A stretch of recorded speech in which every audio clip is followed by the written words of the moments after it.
Hi hello welcome to post 360. నేను మీ మురళీ రాపల్లి. సౌమ్య శెట్టి గారు ఈరోజు మన స్టూడియోలో ఉన్నారు. ఏంటి సౌమ్య విషయాలు, ఎలా ఉన్నావు? లాగే కొన్ని ఛానల్స్ మీ పైన బెంగళూరులో ఉందో హైదరాబాద్లో ఉందో పోలీసుకి గాలిస్తున్నారంటూ ఒక ఛానల్కి సంబంధించిన రిపోర్టరు పెద్ద ఏజ్ ఉండి సిగ్గు లేకుండా మీ గురించి మాట్లాడుతూ ఉన్నాడే, ఏమి తెలియకుండా మీరు ఎలా ఫీల్ అయ్యారు? నేను ఈరోజు ఫస్ట్ టైం నేను మీడియాతో ఇంటరాక్ట్ అయ్యాను. అప్పుడైతే అసలు ఇంటరాక్ట్ అవ్వలేదు ఎవరితో. మీతో మాట్లాడిన తప్ప నేను ఎవరికి ఏం మాట్లాడలేదు. ఈసారి ఎందుకంటే నాకు నవ్వొచ్చింది వాళ్ళందరినీ చూస్తే. నిజంగా చెప్తున్నాను ఓపెన్గా.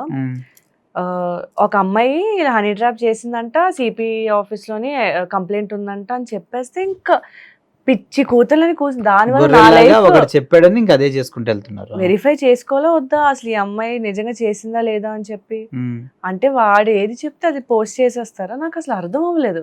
సో అందుకే నాది ఎఫ్ఐఆర్ ఉంది, ప్రూఫ్స్ ఉన్నాయి. అసలు వాడేదో స్టేట్మెంట్స్ చెప్తున్నారు కదా, వందల మంది ఇన్స్టాగ్రామ్లో.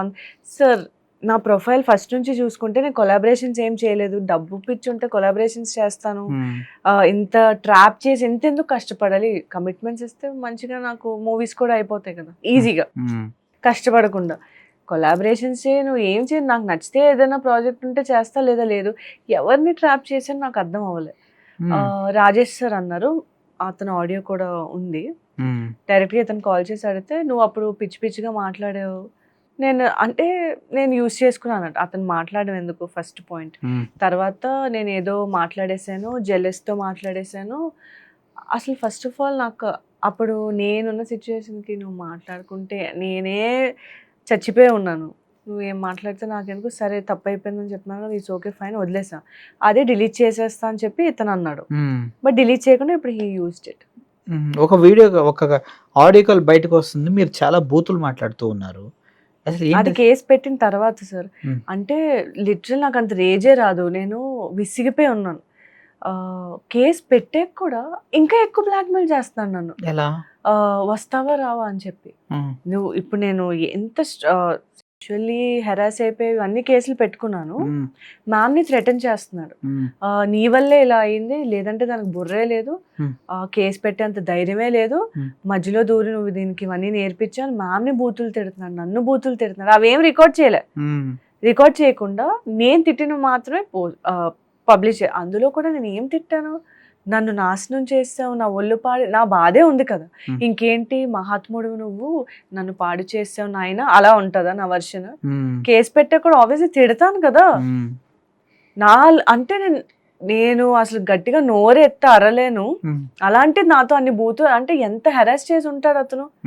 అండ్ నేను ఎంత విని అతను నోరికి హద్దు ఆపు ఉండదు సార్. బయట వ్యాగనర్ ఉంటదంట, అంతా నటన సార్. వైట్ వ్యాగనర్ ఉండేదంట ఫస్ట్ కార్, మాది ఫోర్డ్ ఎకో స్పోర్ట్ బ్లాక్, మీకు తెలుసు. వైట్ వ్యాగనర్లో నేను వెళ్తానంట బీచ్ రోడ్కి, వెళ్ళి రిచ్ కార్స్ ఏ వస్తాయో చూసుకొని వాళ్ళని వెళ్ళి పటాయిస్తానంట. కార్లోనే చేసి డబ్బులు తీసుకుంటానంట. ఎవరు చెప్పారు ఇది? హీ టోల్డ్ మ్యామ్, అలాంటి ప్రాస్టిట్యూట్తో నీకెందుకు కేసు వదిలి అని. అతనే తెచ్చి పెట్టారు ఆవిడని, ఆవిడేం నా అడ్వకేట్, వాళ్ళు తెచ్చి అరేంజ్ చేసిన అడ్వకేటే కదా. సరే హనీ ట్రాప్ చేశాను నేను, 1.5 ఉన్న అమ్మాయితో మ్యామ్ సపోర్టివ్గా ఉంటుందా అనుకున్నాం.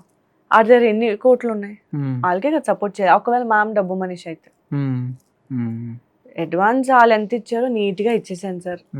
ఇచ్చేసాక నేనేం కాదు, జస్ట్ నన్ను వదిలే బాబు నీకు నమస్కారం అని చెప్తే వదలడంట. కావాలంట వాళ్ళ వైఫ్ కూడా నా మొగుడిని, అంటే బలరామ్ని నేను వదిలేసి డివోర్స్ ఇచ్చేనా ఈయన్ని పెళ్లి చేసుకో, లేదంటే బలరామ్ చంపేనా నన్ను పట్టుకెళ్ళిపోతారంట. అసలు హెరాస్ చేసే ఆ సిచ్యువేషన్ ఎలా క్రియేట్ చేశాడు నీ చుట్టూ?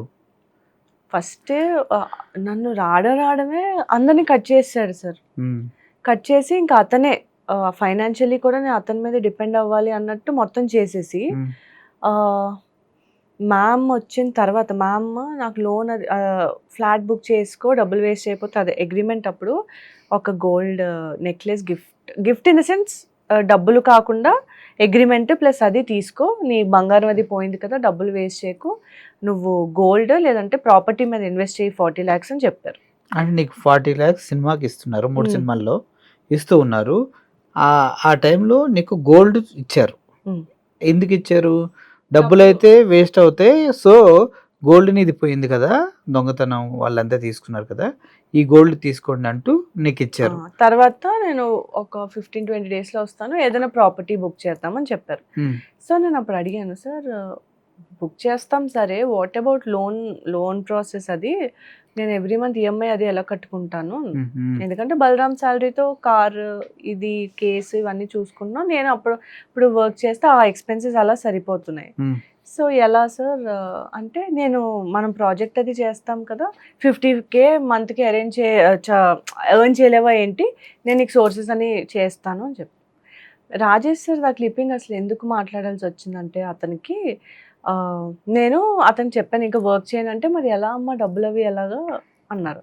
లేదు నేను ఒక అగ్రిమెంట్ సైన్ చేశాను, ఇలా ఆ డబ్బులు అవి వస్తాయి, సో అవి అలా సరిపోతాయి, అండ్ అతను కూడా ఇంకేం ఫుల్ ఫ్లెడ్జ్డ్గా మూవీ మీద కాన్సన్ట్రేట్ చేయమని చెప్పాను. సో మరి అతను కాల్ చేశారు, ఇతను కాల్ చేశారు, ఇతనే కాల్ చేశాడు. నేను ఆ కాల్ వింటున్నప్పుడు రాజేష్ సార్ కాదు, మీ రెడ్డి ఒక 2-3 ఫేక్ కాల్స్ ఫస్ట్ చేయించారంట రాజేష్ సార్కి. ప్రదీప్ అని ఒక్కడిని మోసం చేసి డబ్బులు నేను తీసుకున్నాను, I don't know who is Pradeep, డబ్బులు తీసుకున్నా అని సార్కి ఎవరో కాల్ చేశారు, రాజేష్ సార్కి. ఎవరండి మీరు, నాకెందుకు చెప్తున్నారు అంటే, లక్ష్మీకాంత్ రెడ్డి అని అతన్ని పెళ్లి చేసేసుకుంది సౌమ్య, అతను చాలా తోపంట, నేను డబ్బులు అడుగుతుంటే రిటర్న్ ఇవ్వకుండా మా ఆయన చూసుకుంటాడని చెప్పిందని ఇతను చెప్పించాడు. నువ్వెవరు అసలు అని అతను కాల్ చేశారంట. అంటే ఆ సీక్వెన్స్ ఇతను క్రియేట్ చేశాడు. సో ఇతను చేసి పెళ్ళి అయిపోయిందా, ఇష్టం వచ్చినట్టు మాట్లాడిన తర్వాత ఇతను కూడా ఇష్టం వచ్చినట్టు మాట్లాడి, నాకు అర్థం అవ్వలేదు, వీళ్ళిద్దరూ హెల్ప్ చేయడానికి నా లైఫ్లోకి హెల్ప్ చేయడానికి కదా వచ్చారు, ఎందుకు సార్ మీరు అలా మాట్లాడారని నేను తర్వాత అడిగాను. దానికి సారీ నేను తాగేస్తున్నాను ఏదో అలా మాట్లాడేసా అంటే, అతను చెప్పినవి ఏంటి, చాలా హర్ట్ అయ్యాను నేను. కాకపోతే వాట్ ఐ ఫైట్ విత్ మీది చాలా మంత్స్ బ్యాక్ అయింది యాక్చువల్లీ, నేను వదిలేసాను ఇంకా. ఆ తర్వాత నుంచి అసలు నేను ఎప్పుడు అతనితో మాట్లాడలే. సో జాబ్ పోయింది. That is his plan. Okay okay.